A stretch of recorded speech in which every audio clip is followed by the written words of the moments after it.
Hello students, welcome to the class of haloalkanes and haloarenes, and we are discussing the method of preparation of haloalkanes. This is lecture number 4.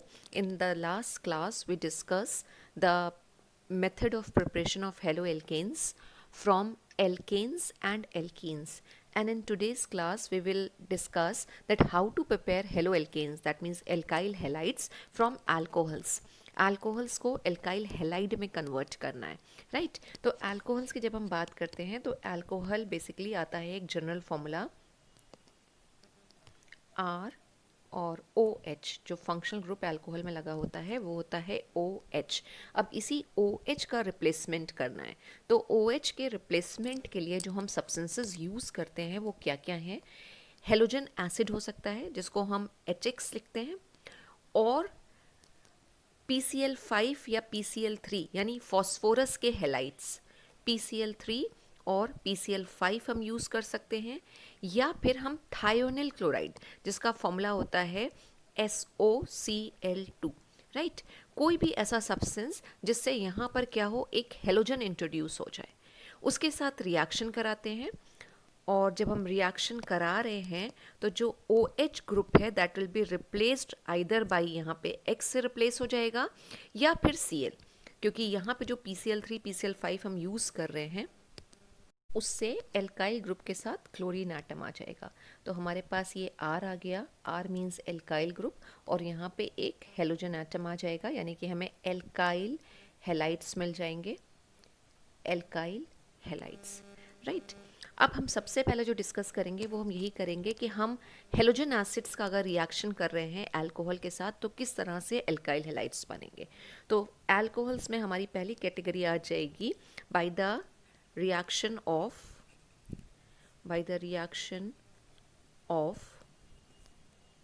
Halogen acid, यानी कि HX on alcohols. और जब हम halogen acid की reactivity की बात करते हैं तो हमें पता है HI जो है वो सबसे ज़्यादा रिएक्टिव है, देन HBr, HCl और HF। ये रिएक्टिविटी का ऑर्डर फॉलो होता है। ये अलग बात है कि हम HF के साथ रिएक्शन नहीं कराते हैं, तो HI, HBr और HCl के साथ है, क्यों नहीं कराते इसको भी हम बाद में डिस्कस करेंगे। तो रिएक्टिविटी का ऑर्डर ये आ जाएगा, और किसी डिहाइड्रेटिंग एजेंट की प्रेजेंस में रिएक्शन होती है, in the presence of dehydrating agent, in the presence of dehydrating agent। अब डिहाइड्रेटिंग एजेंट जो सबसे कॉमन है वो आपको पता है वो क्या है, कॉन्सेंट्रेटेड H2SO4, और कॉन्सेंट्रेटेड H2SO4 के साथ एनहाइड्रस जिंक क्लोराइड भी इस रिएक्शन के लिए यूज़ करते हैं, और एनहाइड्रस ZnCl2, राइट। तो इनकी प्रेजेंस में हम रिएक्शन कराएंगे, तो जो अल्कोहल्स हैं वो हेलोजन एसिड के साथ रिएक्ट करके एल्काइल हेलाइड का फॉर्मेशन करेंगे। अब अगर हम अल्कोहल्स की रिएक्टिविटी की बात करें तो अल्कोहल्स की रिएक्टिविटी का जो ऑर्डर फॉलो होता है वो है the reactivity of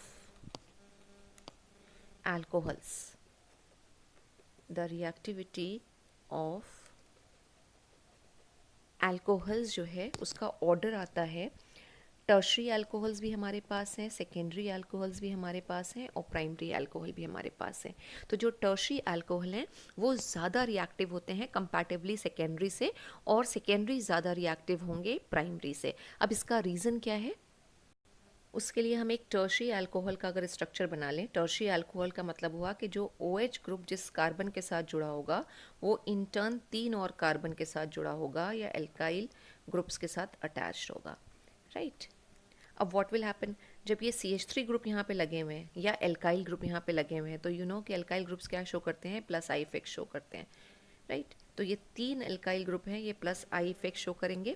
plus I effect show करने से क्या होगा, जो यहाँ पे कार्बन है, कार्बन के ऊपर चार्ज डेंसिटी इंक्रीज होगी, in fact negative charge density increase होगी। तो वो नेगेटिव चार्ज डेंसिटी क्या करेगी, यहाँ इलेक्ट्रॉन के पास जो लोन पेयर हैं वो लोन पेयर को पुश करेगी, वो अवे जाएंगे lone pair of electrons of oxygen, और जो OH बॉन्ड है वो OH बॉन्ड आसानी से ब्रेक हो जाएगी, और जब OH बॉन्ड आसानी से ब्रेक होगी तो यहाँ पे क्या होगा, टर्शरी कार्बोकेटायन का भी फॉर्मेशन होगा, राइट। तो जो टर्शरी अल्कोहल्स हैं, tertiary alcohols are more reactive with strong acid and strong base both. For example अगर हम HI की बात करें, HI को भी हम एक स्ट्रॉन्ग एसिड बोलते हैं, तो इनके साथ ज़्यादा रिएक्टिविटी शो करते हैं। और जो फॉर्मेशन है टर्शरी कार्बोकेटाइन का, वो फेवर्ड होता है इन टर्शरी अल्कोहल। अभी आई टोल्ड यू कि किस तरह से टर्शरी कार्बोकेटाइन का फॉर्मेशन होगा।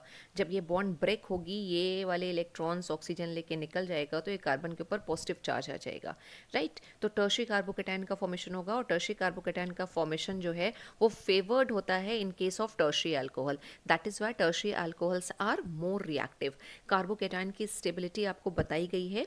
कार्बोकेटाइन की जो स्टेबिलिटी होती है उसका ऑर्डर आता है, स्टेबिलिटी ऑफ कार्बोकेटाइन की अगर हम बात करें, कार्बोकेटाइन मीन्स जो कार्बन होगा उसके ऊपर पॉजिटिव चार्ज आएगा। तो पॉजिटिव चार्ज जब कार्बन के ऊपर आता है तो उसे हम कार्बोकेटाइन बोलते हैं, और जो ऑर्डर फॉलो होता है उसे हम बोलते हैं बेंजाइल, एलाइल, यानी सबसे ज़्यादा जो स्टेबल होंगे वो बेंजाइलिक कार्बोकेटाइन होते हैं, फिर एलाइलिक, उसके बाद टर्शरी, फिर सेकेंडरी, फिर प्राइमरी, और उसके बाद आता है मिथाइल हैलाइड, राइट। इतना तो आपने पढ़ा है। अब इसमें एक चीज़ हमें और ऐड करनी है, जो इसी चैप्टर में हम आगे पढ़ेंगे, कि अगर स्टेबल नेचर आता है टर्शरी कार्बोकेटाइन का, तो हमने जो मैकेनिज्म या टाइप ऑफ रिएक्शन पढ़ी थी, न्यूक्लियोफिलिक सब्स्टिट्यूशन रिएक्शन, जिसको हम SN रिएक्शन भी कहते हैं। SN रिएक्शन दो तरह की होती है, एक SN1 और एक SN2, राइट। और जब हमारे पास एक स्टेबल कार्बोकेटाइन आ रहा होगा, तो SN1 मैकेनिज्म जो है वो फॉलो होती है या वो फेवर्ड होती है। तो इसमें SN1 मैकेनिज्म में हम क्या देखते हैं, स्टेबल नेचर ऑफ कार्बोकेटाइन। अगर कार्बोकेटाइन की स्टेबिलिटी आ रही है तो SN1 मैकेनिज्म जो है वो चलेगी रिएक्शन, या रिएक्शन जो है वो हमारी SN1 से प्रोसीड करेगी। SN1 क्या है, unimolecular nucleophilic substitution reaction, right. और SN2 की हम बाद में बात करेंगे, इसमें हम स्टेरिक हिंड्रेंस देखते हैं, इसको भी हम छोड़ देते हैं। तो ये जो रिएक्शन हमारी हो रही है, जहाँ पे अल्कोहल हेलोजन एसिड के साथ रिएक्ट कर रहे हैं, वो रिएक्शन हमारी SN1 के थ्रू प्रोसीड करती है। और जो ऑर्डर कार्बोकेटाइन की स्टेबिलिटी का आ रहा है, इसी में ही हम लिख लेते हैं एंड ऑर्डर ऑफ SN1, यही SN1 का ऑर्डर रहेगा। तो ऐसी सारी रिएक्शन जहाँ पे बेंजाइलिक कार्बोकेटाइन बन रहे होंगे, या एलाइलिक कार्बोकेटाइन, या फिर टर्शरी कार्बोकेटाइन, वो सारे की सारी जो रिएक्शंस होंगी उसमें SN1 रिएक्शन हमारी होगी, या ये कहें कि रिएक्शन जो है वो SN1 से प्रोसीड करेगी, यानी यूनिमोलिकुलर न्यूक्लियोफिलिक सब्स्टिट्यूशन रिएक्शन से वो रिएक्शन प्रोसीड करेगी, क्योंकि इसी रिएक्शन में हम स्टेबिलिटी ऑफ कार्बोकेटाइन देखते हैं। और सपोज थोड़ा अगर हम डिटेल में चले जाएँ, तो ऐसा कोई हमारे पास अगर दे रखा है कंपाउंड जिसमें दो पोजिशंस आ रही हैं, यानी बेंजाइलिक भी है और एलाइलिक भी है, राइट। तो मेजर और माइनर प्रोडक्ट्स हम जब बताते हैं तो बेंजाइलिक एलाइलिक से ज़्यादा स्टेबल है, तो जो बेंजाइलिक वाली पोजीशन से बनकर आएगा हमारे पास प्रोडक्ट वो मेजर होगा, और जो एलाइलिक पोजीशन से बनकर आएगा वो माइनर में चला जाएगा। तो जो स्टेबिलिटी कार्बोकेटाइन की आ रही है वही SN1 रिएक्शन भी ऑर्डर को फॉलो करता है। अब इसके थोड़ी सी मैकेनिज्म को हम समझ लेते हैं कि किस तरह से रिएक्शन ये चलती है। हमने इसको पहले भी पढ़ा है कि जो हेलोजन एसिड है, अगर हेलोजन एसिड के साथ हम रिएक्शन करा रहे हैं तो जो H और X है उसके बीच की बॉन्ड टूटेगी, हमारे पास H+ और X- बन के आएगा। जो H+ है इसको हम बोलते हैं इलेक्ट्रोफाइल, और जो X- आता है उसको हम बोलते हैं न्यूक्लियोफाइल, राइट। तो ये एक न्यूक्लियोफाइल बन के आ रहा है। अब ये जो अल्कोहल है ROH, इसमें ऑक्सीजन के पास दो लोन पेयर प्रेजेंट है। ये इलेक्ट्रोफाइल क्या करेगा, इस ऑक्सीजन के ऊपर अटैक करेगा, या हम दूसरे तरीके से ही बोल सकते हैं कि ऑक्सीजन अपने लोन पेयर H+ को ऑफर करेगा, और H जो है इसके साथ आके अटैच हो जाएगा, और हमारे पास जो ये स्पीशीज़ बन के आती है इसको हम कहते हैं प्रोटोनेटेड अल्कोहल या फिर ऑक्सोनियम आयन। ऑक्सीजन के ऊपर पॉजिटिव चार्ज आ रहा है, oxygen second most electronegative element है, ये पॉजिटिव चार्ज बेयर नहीं करेगा। ये क्या करेगा, एल्काइल ग्रुप का जो कार्बन है उधर से इलेक्ट्रॉन को पुल करने की कोशिश करेगा, as a result of which ये जो कोवेलेंट बॉन्ड बन के आ रही है एल्काइल ग्रुप में और ऑक्सीजन के बीच में, इसके इलेक्ट्रॉन ऑक्सीजन की तरफ ट्रांसफ़र हो जाएंगे, और ये पूरा वाटर मॉलिक्यूल बन जाएगा। और इसमें से वाटर मॉलिक्यूल का एलिमिनेशन होने के साथ साथ क्या होगा, देखिए ये यहाँ पे फिर से लिखा हुआ है ROH2, दो हाइड्रोजन लगे हुए थे, OH2 एक लोन पेयर है ऑक्सीजन का और पॉजिटिव चार्ज है। ये पूरा इलेक्ट्रॉन पेयर इधर आ गया, ये जो हमारे पास हेलाइड आयन था, इसके पास इलेक्ट्रॉन पेयर था, इसने कार्बन को इलेक्ट्रॉन पेयर ऑफर किया और हमारे पास RX यानी कि एल्काइल हेलाइड बन के आ गया और एक वाटर मॉलिक्यूल का एलिमिनेशन हो रहा है। ये जो रिएक्शन प्रोसीड कर रही है जिसमें हम देख रहे हैं कि कितना स्टेबल कार्बोकेटायन बन के आ रहा है, इसको हम बोलते हैं SN1 रिएक्शन, जिसको हम और बाद में हेलो एल्केन्स की प्रॉपर्टीज़ के साथ पढ़ेंगे। तो this is the way through which we can convert alcohol into alkyl halides. अब एक और रिएजेंट की हमने बात करी थी, anhydrous ZnCl2 zinc chloride, right, और कॉन्सेंट्रेटेड HCl और ZnCl2 एनहाइड्रस ZnCl2 के मिक्सचर को हम बोलते हैं ल्यूकास रिएजेंट। तो ल्यूकास रिएजेंट भी हमें हेल्प करता है कि हम अल्कोहल्स को एल्काइल हेलाइड्स में कन्वर्ट करें, और साथ साथ ये जो ल्यूकास रिएजेंट है ये प्राइमरी, सेकेंडरी और टर्शियरी अल्कोहल को डिस्टिंग्विश करने में भी हेल्प करता है।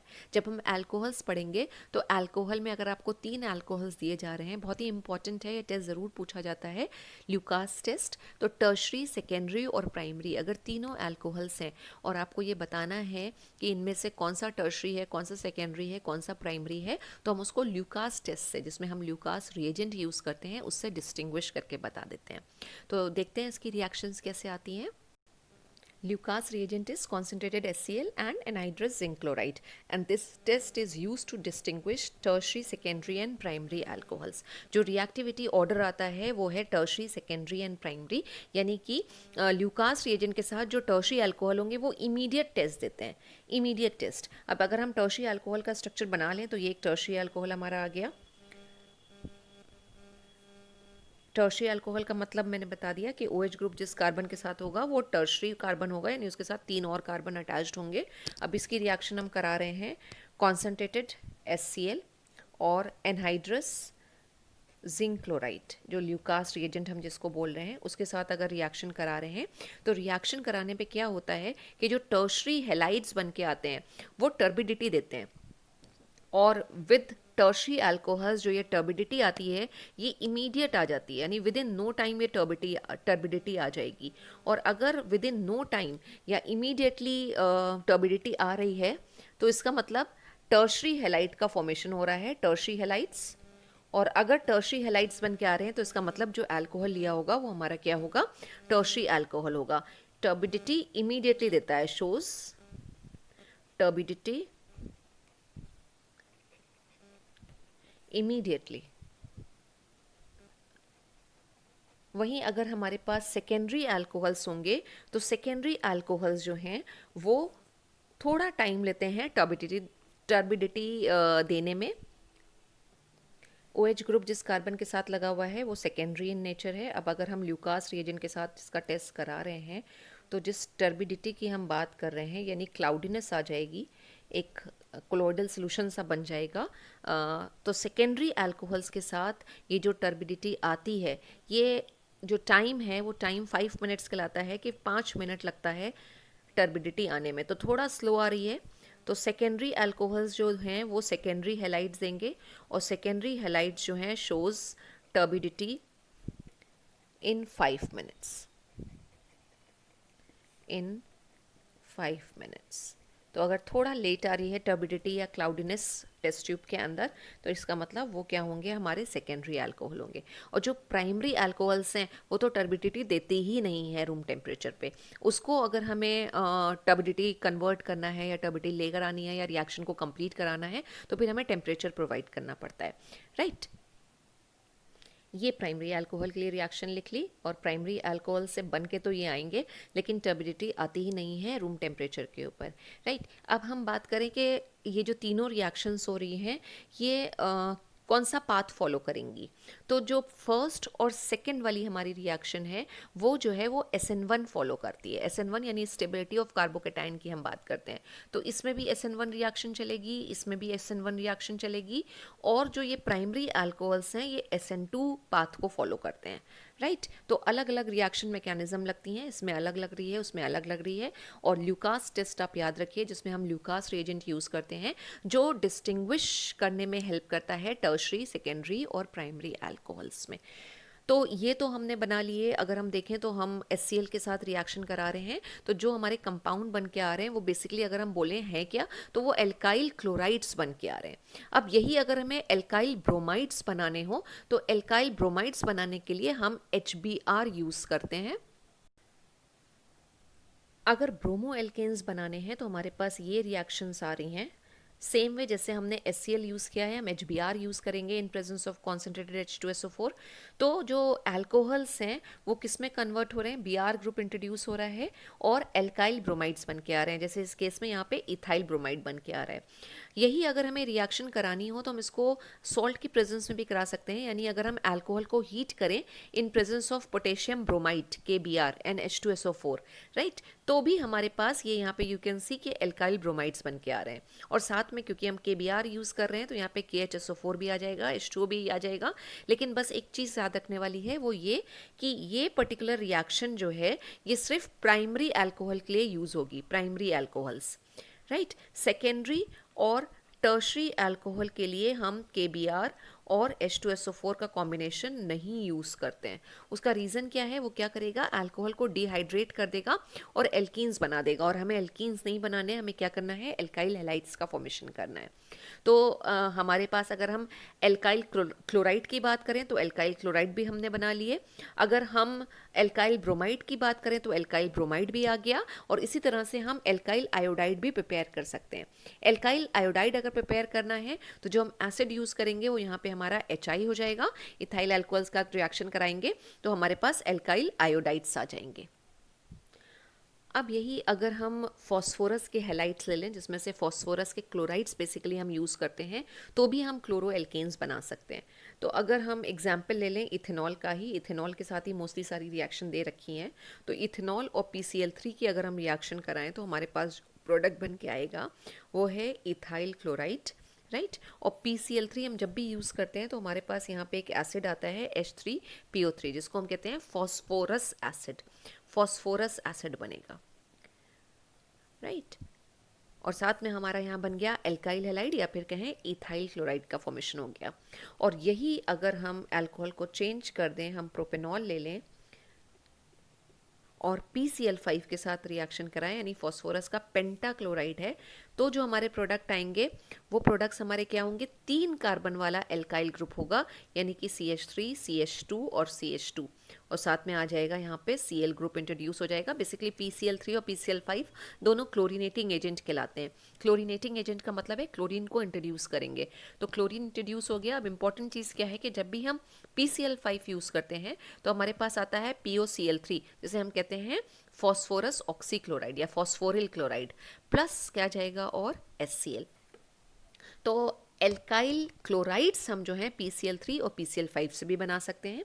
और इसी तरह हमने बात करी थी एक तीसरा रिएजेंट अगर हमारे पास है सल्फ्यूरिल क्लोराइड, और उससे अगर हमें एल्काइल हैलाइड्स बनाने हैं, और बेसिकली इससे भी हमारे क्या बनेंगे, क्लोराइड्स ही बनेंगे, क्योंकि जो रिएजेंट हम यूज़ कर रहे हैं उसमें क्या लगा हुआ है, Cl ग्रुप लगा हुआ है। तो SOCl2 जिसको हम कहते हैं थायोनिल क्लोराइड, थायोनिल क्लोराइड, जब इसकी रिएक्शन हम कराएंगे इथेनॉल के साथ तो वी विल गेट C2H5Cl आ जाएगा। ये C2H5 आ गया, Cl आ गया।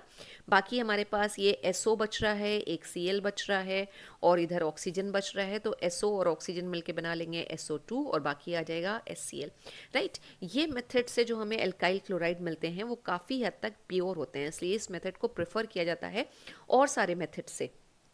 उसका रीज़न क्या है कि जो SO2 बन रहा है और HCl बन रहा है ये दोनों गैसेस बाई प्रोडक्ट्स हैं, और जो गैसेस बाई प्रोडक्ट हैं अगर वो वहाँ से निकल जाएंगे, गैसेस वहाँ से निकल जाएंगी जिनको हम आसानी से रिमूव भी कर सकते हैं, तो जो रिएक्शन मिक्सचर बचेगा वो क्या होगा, हमारा प्योर एल्काइल हैलाइड का रिएक्शन मिक्सचर होगा। तो अगर हमें एल्काइल हैलाइड प्रिपेयर करने हैं अल्कोहल से तो इतने सारे रिएजेंट हैं जिसकी हेल्प से हम बना सकते हैं, और सबसे आसानी से जो हमारे एल्काइल हैलाइड बनते हैं वो बेसिकली एल्काइल क्लोराइड्स हैं। तो एल्काइल क्लोराइड्स को हमने देखा हम हेलोजन एसिड से भी बना सकते हैं, हम ल्यूकास रिएजेंट से भी बना सकते हैं, हम फॉस्फोरस के क्लोराइड्स ले लें उनसे भी बना सकते हैं, और एक थायोनिल क्लोराइड है हम उससे भी प्रिपेयर कर सकते हैं। तो एल्काइल क्लोराइड बनाने के लिए तो हमारे पास इतनी सारी रिएक्शन है, लेकिन हमें एल्काइल ब्रोमाइड चाहिए हो, एल्काइल फ्लोराइड चाहिए हो तो हमारे पास क्या रिएक्शंस आएंगी? तो सबसे पहले जो हम बात करेंगे वो हम एल्काइल ब्रोमाइड के फॉर्मेशन की बात करेंगे। तो एल्काइल ब्रोमाइड के फॉर्मेशन की जब हम बात करते हैं, उसी के साथ आपके पास पहली नेम रिएक्शन आ जाती है ऑर्गेनिक केमिस्ट्री की, और इम्पॉर्टेंट रिएक्शन है, और इस रिएक्शन को हम बोलते हैं हंस डीकर रिएक्शन। हंस डीकर रिएक्शन में हम क्या करते हैं, सिल्वर सॉल्ट लेते हैं फैटी एसिड का, यानी कार्बोक्सिलिक एसिड का हम सिल्वर सॉल्ट लेते हैं और उसकी रिएक्शन ब्रोमीन के साथ कराते हैं in presence of carbon tetrachloride. बहुत सिंपल सी रिएक्शन है हंस डीकर कि हमने क्या किया, एक ये अगर हम बात कर रहे हैं दिस, तो ये जो सॉल्ट बन के आ रहा है, ये सॉल्ट कैसे बना होगा, यहाँ हमारे पास कार्बोक्सिलिक एसिड होगा, COH ग्रुप होगा, और ये हमने सिल्वर का हाइड्रोक्साइड लिया, दोनों की रिएक्शन कराई, तो हमारे पास ये जो सॉल्ट बन के आया है, इसी सॉल्ट को हम बोल रहे हैं silver salt of carboxylic acid. इसकी रिएक्शन हमें ब्रोमीन के साथ करानी है, Br2 के साथ। रिफ्लेक्स कराते हैं in presence of carbon tetrachloride, inert solvent लेते हैं। अब व्हाट विल हैपन, इस रिएक्शन में जो ये Br है, ये इस पूरे ग्रुप को रिप्लेस कर देगा, एल्काइल ग्रुप के साथ Br ग्रुप आ जाएगा, और यहाँ पे हमारे पास क्या बन गए, एल्काइल ब्रोमाइड। तो एल्काइल ब्रोमाइड बनाने की एक बहुत अच्छी रिएक्शन है। अब साथ में और क्या आएगा, तो आपको पता है कि जब भी आप कार्बोक्सिलिक एसिड के सॉल्ट्स लेते हो तो वहाँ पे कार्बन डाइऑक्साइड गैस लिबरेट होती है, तो ये CO2 यहाँ पे आ जाएगी जो इधर से आ रही है, और बाकी Ag बच रहा है और एक Br बच रहा है, तो AgBr यानी कि सिल्वर ब्रोमाइड का सॉल्ट बन के आ जाएगा। ये रिएक्शन आ रही है। इसको अगर हम एक एग्जाम्पल के साथ लिख लें, हम एल्काइल ग्रुप लगा लें यहाँ पे। एल्काइल ग्रुप अगर हमने लगा लिया 2 कार्बन का, CH3CH2 और COOAg, तो सबसे पहले तो इसका नाम क्या होगा अगर हम बात करें, 3 कार्बन आ रहे हैं तो प्रॉप आएगा रूट वर्ड, ठीक है, और COO का मतलब क्या है, इसमें ईस्टर लगा हुआ है, प्रोपेनोएट की बात हो रही है और सिल्वर आ रहा है साथ में, तो सिल्वर प्रोपेनोएट, और इसकी रिएक्शन हम करा रहे हैं ब्रोमीन के साथ, कार्बन टेट्राक्लोराइड हमने ले लिया। तो अभी क्या होगा, कितने कार्बन वाला यहाँ पे हमारे पास एल्काइल ब्रोमाइड बन के आएगा, वो क्वेश्चन है। तो आपको एक चीज़ याद रखनी है कि ये जो पूरा का पूरा है, ये एलिमिनेट कर जाएगा, COO जो है वो CO2 के फॉर्म में यहाँ से एलिमिनेट करेगा, तो एक कार्बन कम, यानी जितना हमने ये सॉल्ट में जितने कार्बन लिए हैं उससे एक कार्बन कम वाला हमारे पास यहाँ पे एल्काइल ब्रोमाइड बनेगा। तो बचेगा हमारे पास ये CH3CH2 और Br इसके साथ जुड़ेगा, प्लस CO2 आना है, प्लस AgBr आना है, राइट। अब ये जो कंपाउंड बन गया है इसको हम क्या बोलेंगे, this is your bromo ethane. Bromo ethane बोल दीजिए या इथाइल ब्रोमाइड बोल दीजिए, कॉमन नेम है। तो ये कंपाउंड आपका बन के आ गया। तो जब भी हम हंस डीकर रिएक्शन लेते हैं, फिर से फर्स्ट नेम रिएक्शन है आपकी जो ऑर्गेनिक केमिस्ट्री 12th में शुरू हो रही है, उसकी फर्स्ट नेम रिएक्शन है।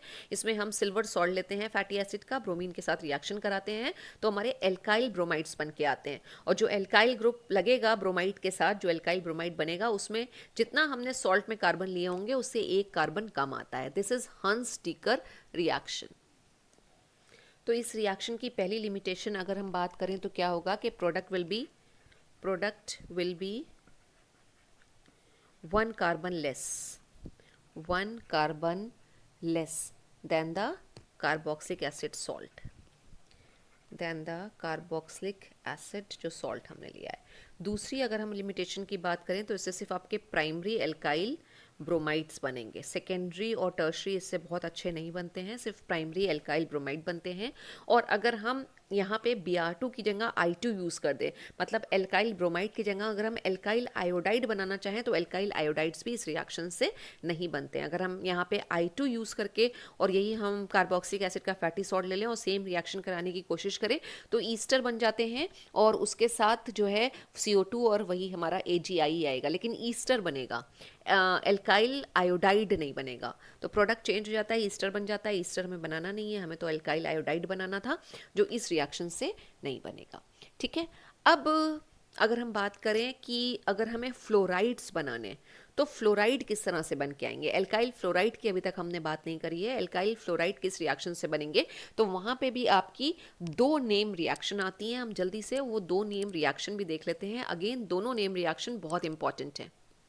हेलाइड एक्सचेंज की दो बहुत ही इंपॉर्टेंट रिएक्शंस आपके पास हैं, फिंकलस्टीन रिएक्शन और स्वार्ट्स रिएक्शन।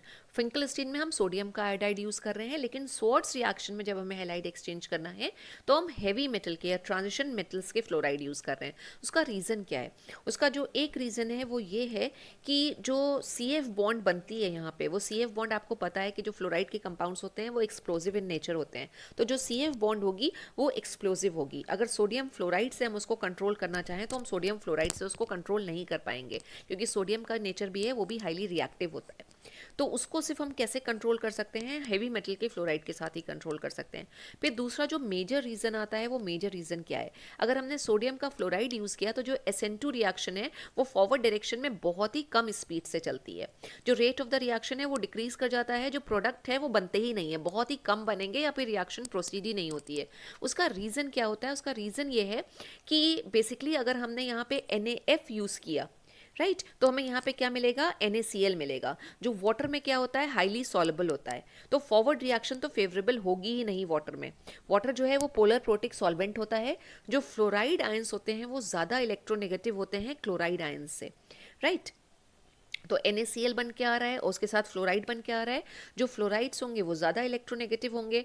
ज़्यादा इलेक्ट्रोनेगेटिव होने के साथ साथ फ्लोराइड की जो आयनिक रेडियस होगी वो भी छोटी होगी, तो जो एक्सटेंट ऑफ हाइड्रोशन है फ्लोराइड का वो बढ़ जाएगा। और एक्सटेंट ऑफ हाइड्रोशन जब फ्लोराइड का क्लोराइड से ज़्यादा हो जाएगा तो जो फ्लोराइड है वो न्यूक्लियोफाइल की तरह एक्ट करने लगता है, और अगर वो न्यूक्लियोफाइल की तरह बिहेव करने लगता है तो जो रेट ऑफ SN2 रिएक्शन है वो डिक्रीज करता है। So just because of these reasons we do not use sodium fluoride in this reaction, and instead of this we use the fluorides of heavy metals। तो दो reaction हो गई, Finkelstein और Swarts. Finkelstein में हम sodium का halide use कर रहे हैं, सोडियम का आयोडाइड, और बेसिकली हम क्या बना रहे हैं? Alkyl iodides. और स्वार्ट्स रिएक्शन में हम हैवी मेटल के फ्लोराइड यूज़ करके क्या बना रहे हैं? फ्लोराइड बना रहे हैं, एल्काइल फ्लोराइड बना रहे हैं। तो these are the reactions through which we can prepare alkyl chlorides, alkyl iodides, alkyl bromides as well as alkyl fluoride। So these are the methods for the preparation of haloalkanes। Thank you so much, students।